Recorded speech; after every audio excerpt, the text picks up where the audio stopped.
কাছাড় জেলার বিভিন্ন বন্যা প্লাবিত অঞ্চলের পরিস্থিতি খতিয়ে দেখতে সরজমিনে মন্ত্রী পরিমল শুক্লবৈদ্য। বিগত কয়েকদিন থেকে মুষলধার বৃষ্টিপাত সহ রেমাল ঘূর্ণিঝড়ের প্রকোপে গোট রাজ্য তথা বরাক উপত্যকায় বিভীষিকাময় রুদ্র তাণ্ডব।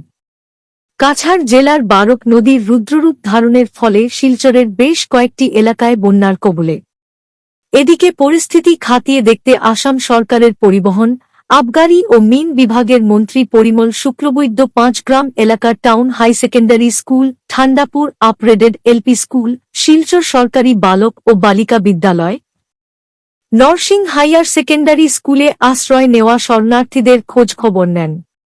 তাছাড়াও এদিন মন্ত্রী ধলাই সমষ্টির পালনঘাট জিপির পুনিরমুখের স্লুইস গেট পরিদর্শন করে রুকনি নদীর ওভারফ্লোর জন্য যে ক্ষতির সম্মুখীন হতে হয়েছিল তা থেকে রেহাই করে দেওয়ার জন্য জিওব্যাগ সহ বিভাগীয় আধিকারিকদের নিরন্তর কাজ চালিয়ে যাওয়ার নির্দেশ দেন এবং এখন বিপদসীমা থেকে রেহাই হয়েছে এলাকার।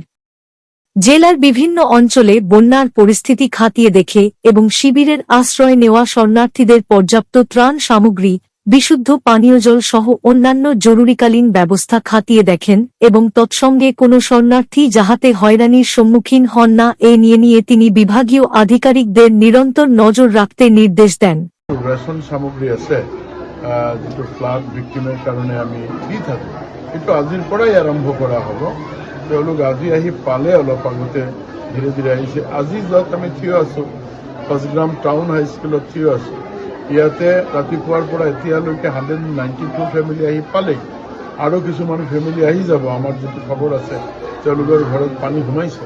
এই পাঁচগ্ৰাম এৰিয়াত আৰু দুটা কেম্প এনেকুৱা আছে, সেই দুটা কেম্পতো আমি যাম।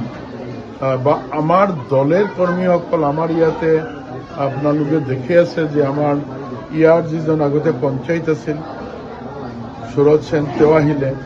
আমাৰ কাছাৰ জিলাৰ ফালৰ পৰা অবিচি মৰ্চাৰ প্ৰেসিডেন্ট কৃষ্ণজীৱন নাথ তেওঁ আহিলে, জেনারেল সেক্রেটারি শশাঙ্ক চন্দ্র পাল তেওঁ আহিলে।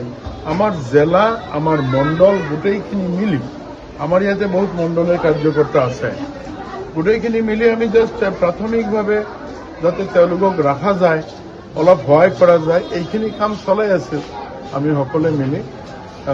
আৰু চৰকাৰৰ মানুহ হিচাপে ময়ো আছো লগতে তেওঁলোকক।